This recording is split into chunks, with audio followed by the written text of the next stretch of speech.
మా latest videos కోసం మా ఈ తెలుగు న్యూస్ ఛానల్ సబ్స్క్రైబ్ చేసి గంట సింబల్ యాక్టివేట్ చేసుకోండి. కొన్ని ఇళ్ళు ఎప్పుడూ కష్టాలతో, బాధలతో, దరిద్రంతో ఎందుకు నిండి ఉంటాయో మీరు ఎప్పుడైనా ఆలోచించారా? ఆ ఇళ్లల్లో ధనం నిలవదు, శాంతి ఉండదు, ఎప్పుడూ ఏదో ఒక కష్టం వస్తూనే ఉంటుంది. దీనికి కారణం సాక్షాత్తు శ్రీ మహాలక్ష్మీదేవి ఆ ఇళ్లల్లోకి అడుగు పెట్టకపోవటమే.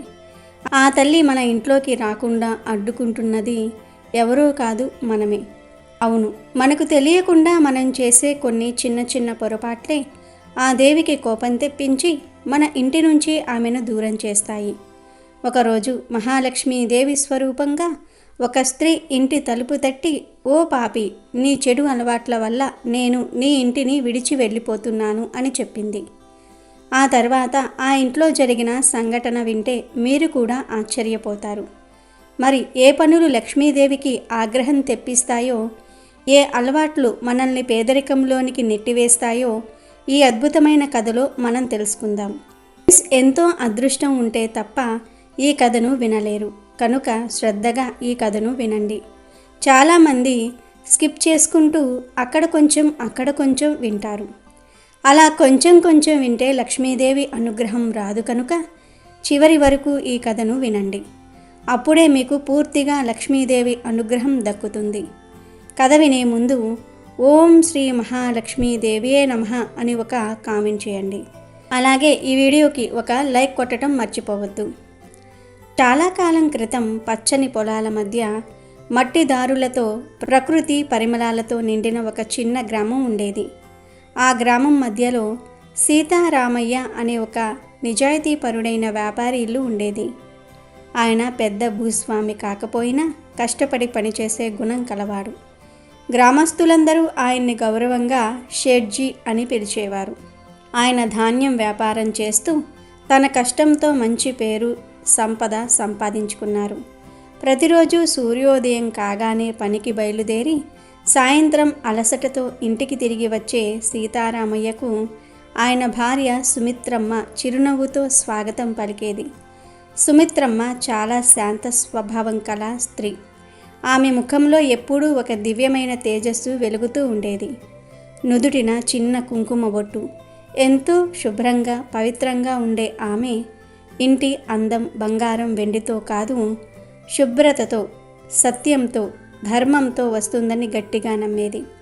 ఆమె సూర్యోదయానికి ముందే నిద్రలేచి వాకిలి ఊడ్చి కల్లాపి చల్లి అందమైన ముగ్గులు పెట్టి తులసి కోటకు పూజ చేసేది. ఆమె జీవనం సరళంగా ఉన్నా అందులో భక్తి, క్రమశిక్షణ ఉండేవి. ఆమెను చూసి ఆ ఇంట్లో సాక్షాత్తు లక్ష్మీదేవి కొలువై ఉందని గ్రామస్తులు చెప్పుకునేవారు. సీతారామయ్య, సుమిత్రమ్మ దంపతులకు లక్ష్మణ్ అనే ఒక్కగానొక్క కొడుకు ఉండేవాడు. 20 ఏళ్ల ఆ యువకుడు తల్లిదండ్రుల సంస్కారాలతో పెరిగాడు. పగలంతా తండ్రికి వ్యాపారంలో సహాయం చేస్తూ రాత్రి తల్లి దగ్గర కూర్చొని ఆమె చెప్పే మంచి మాటలు వినేవాడు. "అమ్మా, నువ్వు తులసికోట దగ్గర దీపం వెలిగించినప్పుడు ఇంట్లోకి స్వయంగా లక్ష్మీదేవే దిగివచ్చినట్టు అనిపిస్తుంది" అని లక్ష్మణ్ అంటూ ఉంటే సుమిత్రమ్మ నవ్వి, "నాయనా, లక్ష్మీదేవి అంటే శుభ్రత, భక్తి, క్రమశిక్షణ ఉన్న ఇంట్లోనే ఉంటుంది" అని చెప్పేది. కాలం సంతోషంగా గడిచిపోతోంది. కానీ విధి ఎప్పుడూ ఒకేలా ఉండదు కదా. ఒకరోజు సుమిత్రమ్మకు జ్వరం వచ్చింది. 2 రోజుల్లో తగ్గిపోతుంది అనుకున్నారు, కానీ రోజురోజుకు అది పెరిగిపోయింది. మొదట అలసట, తర్వాత బలహీనత, చివరికి ఆమె మంచం మీద నుంచి లేవలేని స్థితికి చేరుకుంది. గ్రామ వైద్యుడు ఎన్ని మూలికలు ఇచ్చినా ప్రయోజనం లేకపోయింది. ఒకప్పుడు నవ్వులతో పూజ, ఘంటానాదాలతో కలకలలాడిన ఆ ఇల్లు ఇప్పుడు నిశ్శబ్దంలో మునిగిపోయింది. సుమిత్రమ్మ అనారోగ్యంతో ఇంటి పవిత్రత, క్రమం తప్పిపోయాయి. ఇంటిని చూసుకోవాల్సిన బాధ్యతను మొయ్యగల కోడలు రావాలని సీతారామయ్య నిర్ణయించుకున్నాడు. ఆయన కోరిక మేరకు పక్క గ్రామంలోని రాధిక అనే అమ్మాయితో లక్ష్మణ్ వివాహం నిశ్చయమైంది. రాధికను చూసినప్పుడు సీతారామయ్య ఈ అమ్మాయి తన ఇంటిని మళ్ళీ స్వర్గంగా మార్చగలదని ఎంతో ఆశపడ్డాడు. పెళ్ళైన కొత్తలో రాధిక చాలా ఉత్సాహంగా ఉండేది. ఉదయాన్నే లేచి వాకిలి శుభ్రం చేసి తులసి పూజ చేసి వంటింటి పనులన్నీ చక్కబెట్టేది. అది చూసి సుమిత్రమ్మ తన ఇంట్లోకి మళ్ళీ లక్ష్మీదేవి అడుగుపెట్టిందని మురిసిపోయింది. కానీ ఆ సంతోషం ఎక్కువ కాలం నిలవలేదు. రోజులు గడిచే కొద్దీ రాధిక అసలు స్వభావం బయటపడటం మొదలైంది. ఆమె ఉదయం ఆలస్యంగా నిద్రలేవటం ప్రారంభించింది. ఒకరోజు సుమిత్రమ్మ, అమ్మా, సూర్యుడు నెత్తి మీదకు వచ్చాడు, ఇంకా నిద్రపోతున్నావా? ఆలస్యంగా లేవటం వల్ల మనసులో సోమరితనం ప్రవేశిస్తుంది. మనసు సోమరిగా మారితే లక్ష్మీదేవి మన ఇంటి దారి మర్చిపోతుంది అని ప్రేమగా చెప్పింది. దానికి రాధిక, అత్తయ్య, ఈరోజు చాలా నిద్ర వస్తోంది, రేపటి నుంచి త్వరగా లేస్తానులే అని బద్ధకంగా చెప్పింది. కానీ మరుసటి రోజు కూడా అదే పునరావృతమైంది. తులసి మొక్క ఎండిపోవటం మొదలైంది. వాకిలిలో చెత్త పేరుకుపోయింది. ఒకరోజు రాధిక చీపురుతో వాకిలి ఊడుస్తూ ఉండగా అది అనుకోకుండా ఆమె పాదానికి తగిలింది. అది చూసిన సుమిత్రమ్మ, అమ్మ, చీపురు లక్ష్మీ స్వరూపం, దానికి పాదం తగలకూడదు అని హెచ్చరించింది. దానికి రాధిక నవ్వి, అత్తయ్య, ఇది కేవలం చీపురు కదా, దానికింత ప్రాముఖ్యత ఎందుకు ఇస్తారు అని ఎగతాళిగా అంది. సుమిత్రమ్మ చిన్న చిన్న విషయాలను తేలికగా తీసుకుంటే పెద్ద ఆశీర్వాదాలు దూరమవుతాయని చెప్పిన రాధిక చెవిన పెట్టలేదు. రాధిక సోమరితనం మరింత పెరిగిపోయింది. రాత్రి భోజనం అయ్యాక ఎంగిలి గిన్నెలను వంటింట్లోనే వదిలేసి నిద్రపోయేది. ఇది చూసిన సుమిత్రమ్మ, అమ్మ, వంటిల్లు అన్నపూర్ణాదేవి ఆలయం లాంటిది, అక్కడ ఎంగిలి గిన్నెలు రాత్రంతా ఉంచితే ఇంట్లోకి ప్రతికూల శక్తి ప్రవేశిస్తుంది అని చెప్పింది. దానికి రాధిక, అత్తయ్య, మీరు ప్రతిదానికి ఆందోళన పడతారు, ఉదయం శుభ్రం చేస్తానుగా అని విసుగ్గా సమాధానమిచ్చింది.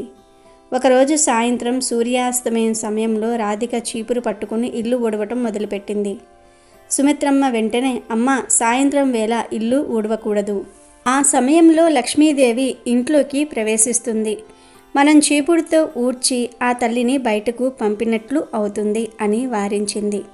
దానికి రాధిక, అత్తయ్య, పగలంతా సమయం దొరకలేదు, అందుకే ఇప్పుడు శుభ్రం చేస్తున్నాను, కాలం మారింది, ఇప్పుడు ఈ పాతకాలపు నమ్మకాలు ఎవరూ పాటించటం లేదు అని ఎదురు సమాధానం చెప్పింది. అంతేకాదు, వంట చేసిన తర్వాత ఇంకా కడగని పాత్రలను పొయ్యి మీద పెట్టడం మొదలుపెట్టింది. పొయ్యి అన్నపూర్ణాదేవి ఆసనం అని దానిపై ఎంగిలి పాత్రలు పెట్టకూడదని సుమిత్రమ్మ చెప్పినా ఆమె వినలేదు. ఇంట్లో ఎప్పుడూ ప్రశాంతతకు బదులు రాధిక చేసే పనుల వల్ల చిన్న చిన్న గొడవలు, అశాంతి మొదలయ్యాయి. ఇంటి గడప మీద కూర్చుని భోజనం చేయటం, తలుపును కాలితో తన్నటం వంటి పనులు కూడా ఆమెకు అలవాటుగా మారాయి. ఆమె ప్రవర్తన వల్ల ఇంట్లో శుభ్రత, పూజా, భక్తి, క్రమశిక్షణ పూర్తిగా కనుమరుగయ్యాయి. ఆ ఇంటి వెలుగు క్రమంగా తగ్గిపోవటం మొదలయ్యింది. సీతారామయ్య వ్యాపారంలో నష్టాలు రావటం ప్రారంభమయ్యాయి. లాభదాయకమైన ఒప్పందాలు చేజారిపోయాయి. గోదాములో ఉన్న ధాన్యం పురుగులు పట్టి నాశనమయ్యింది. ఒక రాత్రి గోదాములో అగ్ని ప్రమాదం జరిగి సగం ధాన్యం కాలి బూడిదైపోయింది. సీతారామయ్య కన్నీళ్లతో ఇంటికి తిరిగి వచ్చి లక్ష్మీదేవి తమ ఇంటిపై ఆగ్రహంతో ఉందని గ్రహించాడు. ఒకరోజు కోపంతో ఇంటికి వచ్చిన సీతారామయ్య, ఇక చాలు, నేను ఇంకా భరించలేను, కష్టం, గౌరవం, వ్యాపారం అంతా నాశనమైపోయింది, దీనికంతటికీ కారణం ఎవరో నాకు తెలుసు అని గట్టిగా అరుస్తూ రాధిక వైపు చూశాడు. నువ్వు ఈ ఇంట్లో అడుగుపెట్టిన రోజు నుంచి మా ఇంటి ఆశీస్సులు తగ్గిపోయాయి. ఇంటి స్త్రీ తన ధర్మాన్ని మర్చిపోయినప్పుడు లక్ష్మీదేవి ఆ ఇంటిని విడిచి వెళ్ళిపోతుంది. నువ్వు చేసిన తప్పుల వల్లే ఈ దుస్థితి, వెంటనే ఈ ఇంటి నుంచి బయటకు వెళ్ళు అని కఠినంగా ఆజ్ఞాపించాడు. రాధిక కన్నీళ్లతో అత్తగారి వైపు చూసింది. కానీ సుమిత్రమ్మ కూడా నిస్సహాయంగా తలదించుకుంది. రాధిక ఏమీ మాట్లాడకుండా కట్టుబట్టలతో ఇంటి గడప దాటింది. అడవి వైపు నడుస్తూ ఒక పెద్ద చెట్టు కింద కూర్చుని తన తప్పులను తలుచుకుని ఏడుస్తూ, అమ్మా శ్రీ మహాలక్ష్మి, నీ దర్శనం ఇచ్చే వరకు నేను అన్న పానీయాలు ముట్టను అని భీష్మించుకుని కూర్చుంటుంది. 3 రోజుల కఠోర తపస్సు తర్వాత ఆమె ముందు ఒక దివ్యమైన వెలుగు ప్రత్యక్షమైంది. ఆ వెలుగు నుంచి, బిడ్డా రాధిక, నీ పశ్చాత్తాపం నన్ను ఇక్కడికి రప్పించింది అనే మధురమైన స్వరం వినిపించింది. రాధిక కళ్ళు తెరిచి చూసేసరికి ఎదురుగా శ్రీ మహాలక్ష్మీదేవి ప్రకాశవంతంగా నిలబడి ఉంది. రాధిక ఆ తల్లి పాదాలపై పడి, అమ్మా, నన్ను క్షమించు, నా అజ్ఞానం వల్ల ఎన్నో తప్పులు చేశాను, దయచేసి నేను చేసిన తప్పులు ఏమిటో వివరించు అని వేడుకుంది. శ్రీ మహాలక్ష్మీదేవి తన పెదవులపై ఒక దైవికమైన చిరునవ్వును చిందించింది. బిడ్డ రాధిక, నీలోని పశ్చాత్తాపపు అగ్ని నిన్ను శుద్ధి చేసింది. నీవు తెలుసుకోవాలని ఆరాటపడుతున్నావు కాబట్టి నేను చెప్తాను, శ్రద్ధగా విను.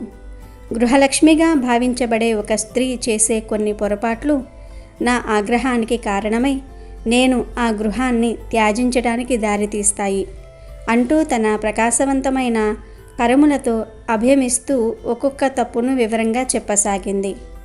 మొదటిగా, ఇంటిని శుభ్రపరిచే చీపురును సామాన్యంగా చూడవద్దు. అది కేవలం చెత్తను తొలగించే పరికరం కాదు. అది నీ ఇంటిలోని దరిద్రాన్ని, ప్రతికూల శక్తులను పారద్రోలే ఒక పవిత్రమైన సాధనం. చీపురు నా అంశతో సమానం. దానికి పాదం తగలటం అంటే నన్ను అవమానించటమే. ఆ ఇంట్లో నేను ఒక్క క్షణం కూడా ఉండలేను. రెండవది, అన్నం పరబ్రహ్మ స్వరూపం. ఆ అన్నాన్ని వండే పొయ్యి సాక్షాత్తు అన్నపూర్ణాదేవి కొలువై ఉండే పవిత్ర స్థానం. అలాంటి పవిత్రమైన పొయ్యి మీద ఎంగిలి పడిన పాత్రలను పెట్టడం మహా అపచారం. అది అన్నపూర్ణాదేవికి తీవ్రమైన ఆగ్రహాన్ని తెప్పిస్తుంది. మలినం, అశుభ్రత ఉన్న చోట నేను ఎలా ప్రవేశించగలను చెప్పు? మూడవది, ఇంటి గడప. అది కేవలం ద్వారబంధం కాదు, అది ఇంటికి రక్షణ కవచం వంటిది. దేవతలు, సకల శుభశక్తులు గడప ద్వారానే ఇంట్లోకి ప్రవేశిస్తాయి. అలాంటి పవిత్రమైన గడప మీద కూర్చొని భోజనం చేయటం దాని పవిత్రతను నాశనం చేయటమే. అది ఇంటికి ఆహ్వానం పలుకుతున్న శుభశక్తులను అడ్డుకోవటమే. నేను అలాంటి ఇంటి గడప నుంచే వెనుదిరిగి వెళ్ళిపోతాను. నాలుగవది, సూర్యాస్తమయ సమయం అంటే గోధూళి వేళ నేను నా భక్తుల ఇళ్లల్లోకి ప్రవేశించే శుభప్రదమైన సమయం. ఆ సమయంలో చీపురు పట్టి ఇల్లు ఊడ్చటం అంటే ఇంట్లోకి వస్తున్న నన్ను చీపురుతో బయటకు నెట్టివేయటమే. నా ఆగమన సమయంలో నన్ను సాధారణంగా ఆహ్వానించాలే గాని ఇలా అవమానిస్తే నేను ఎలా ఉండగలను? ఐదవది, బ్రహ్మ ముహూర్తంలో నిద్రలేవటం ఆరోగ్యానికే కాదు, ఐశ్వర్యానికి కూడా మూలం. సూర్యోదయం తర్వాత కూడా ఇంటి తలుపులు మూసి ఉంచి స్త్రీలు నిద్రపోవటం ఆ ఇంటిలోని సానుకూల శక్తిని, దైవకళను నాశనం చేస్తుంది. సోమరితనం నిండిన ఆ గృహంలో అడుగు పెట్టడానికి నేను ఇష్టపడను. ఆరవది, ఇంటి ముఖద్వారం అంటే వాకిలి. ఆ ఇంటికి అద్దం లాంటిది. వాకిలి అశుభ్రంగా చెత్తా చెదారంతో నిండి ఉంటే అది ప్రతికూల శక్తులను, దారిద్ర్యాన్ని ఆహ్వానిస్తుంది. మలినాన్ని చూసిన వెంటనే నేను ఆ ఇంటి నుంచి వెనుదిరిగిపోతాను. ఏడవది, రాత్రిపూట ఎంగిలి పాత్రలను వంటింట్లో కడక్కుండా వదిలివేయటం చీకటిని, దరిద్రాన్ని, రోగాలను ఆహ్వానించటమే. అలాంటి అశుభ్రమైన వాతావరణంలో నేను నివసించలేను. ఆ ఇంటికి నేను శాశ్వతంగా వీడ్కోలు పలుకుతాను. ఎనిమిదవది, ఇంటి తలుపులను లక్ష్మీ స్వరూపంగా భావించాలి. వాటిని కాలితో తన్నటం, గట్టిగా బాదటం ఇంటి మర్యాదను, గౌరవాన్ని దెబ్బతీయటమే. గౌరవం, మర్యాద లేని చోట నేను ఎలా నిలవగలను?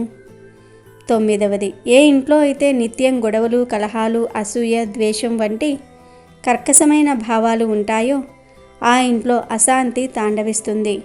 శాంతి స్వరూపిణి అయిన నేను అశాంతి నెలకొన్న చోట ఒక్క క్షణం కూడా ఉండలేను. ఇక 10వది, అతి ముఖ్యమైనది, పూజ, పునస్కారాలు, వ్రతాలు, శుభ్రత వంటి పవిత్రమైన విషయాలను శ్రద్ధాశక్తులతో కాకుండా మొక్కుబడిగా, తేలిక భావంతో చేయటం. సంతోషానికి, సౌభాగ్యానికి స్వయంగా తలుపులు మూసివేయటమే. గుర్తుంచుకో బిడ్డ, నేను కేవలం ధనం ఇచ్చే దేవతను మాత్రమే కాదు. నేను శుభ్రత, భక్తి, నిజాయితీ, క్రమశిక్షణ, సత్ప్రవర్తన, శాంతి ఉన్న చోట మాత్రమే స్థిరంగా నివసిస్తాను. అది కేవలం పాతకాలపు ఆచారం కాదు. ఇది జీవితాన్ని సమతుల్యం చేసుకొని సంతోషంగా జీవించడానికి పెద్దలు ఏర్పరిచిన ఒక అద్భుతమైన మార్గం అని లక్ష్మీదేవి తన ఉపదేశాన్ని ముగించింది. బిడ్డ రాధిక, ఇక నీ తప్పును నువ్వు పూర్తిగా గ్రహించావు. నీ పశ్చాత్తాపమే నీకు ప్రాయశ్చిత్తం. ధైర్యంగా నీ ఇంటికి తిరిగి వెళ్ళు. నువ్వు గడప దాటి ఇంట్లో అడుగుపెట్టిన మరుక్షణమే నీతో పాటు ఆ ఇంటి ఆశీస్సులు కూడా తిరిగి వస్తాయి అని ఆశీర్వదించి ఆ జగన్మాత తన దివ్య ప్రకాశంలో అంతర్ధానమైంది. లక్ష్మీదేవి దివ్యవాక్కులతో రాధికకు జ్ఞానోదయం కలిగింది. ఆమె కళ్ళ నుండి ధారాపాతంగా కన్నీరు కారి ఆమె పాదాలను కడిగింది. ఆమె మనసులోని అజ్ఞానపు చీకట్లు తొలగిపోయి జ్ఞానపు వెలుగులు ప్రసారించాయి. తేలికపడిన హృదయంతో, కొత్త ఉత్సాహంతో ఆమె తన ఇంటివైపు అడుగులు వేసింది. ఆమెను చూసిన కుటుంబ సభ్యులు, ముఖ్యంగా సుమిత్రమ్మ ఆనందంతో ఆమెను ఆలింగనం చేసుకున్నారు. ఆ రోజు నుంచి రాధిక జీవితంలో ఒక నూతన అధ్యాయం ప్రారంభమైంది. ఆమె తన చెడు అలవాట్లను పూర్తిగా విడిచిపెట్టి ఒక ఆదర్శ గృహిణిగా మారింది. తన అత్తగారిని తల్లిలా భావించి ఆమె సేవలో తరించింది. ఇంటిని దేవాలయంలా శుభ్రంగా, పవిత్రంగా ఉంచుతూ భక్తి శ్రద్ధలతో పూజలు చేయటం ప్రారంభించింది. ఆమెలోని ఈ మార్పు ఆ ఇంటి వాతావరణంలోనే ఒక గొప్ప మార్పును తీసుకువచ్చింది. కొద్ది రోజుల్లోనే సీతారామయ్య వ్యాపారం రెట్టింపు లాభాలతో అభివృద్ధి చెందింది. ఇంట్లో సంతోషం, శాంతి, ఐశ్వర్యము వెల్లివిరిశాయి. ఆ కుటుంబాన్ని చూసి గ్రామస్తులందరూ షేట్జీ ఇంట్లో మళ్ళీ లక్ష్మీదేవి కొలువైందని చెప్పుకోసాగారు. ఈ కథ ద్వారా మనం గ్రహించాల్సిన నీతి ఏమిటి అంటే, మన జీవితంలోని సుఖదుఖాలకు, ఐశ్వర్య దారిద్ర్యాలకు మనమే బాధ్యులం. ముఖ్యంగా ఒక ఇంటిలోని స్త్రీ ప్రవర్తన, ఆమె నడవడిక, ఆమె పాటించే శుచి, శుభ్రత ఆ ఇంటి భవిష్యత్తును నిర్దేశిస్తాయి. కాబట్టి మీ ఇంట్లో కూడా లక్ష్మీదేవి కృపా కటాక్షాలు ఎల్లప్పుడూ ఉండాలంటే ఇప్పుడు చెప్పిన 10 తప్పులను మీ జీవితంలోనికి రానియకుండా జాగ్రత్త పడండి. మీ ఇంటిని ఒక పవిత్రమైన దేవాలయంగా మార్చుకోండి. ఆ జగన్మాత ఆశీస్సులతో మీ జీవితాలు సుఖ సంతోషాలతో, సిరి సంపదలతో వర్ధిల్లుతాయి. వీడియో నచ్చితే లైక్ చేయండి, షేర్ చేయండి, బట్ సబ్స్క్రైబ్ చేసుకోవడం మర్చిపోవద్దు.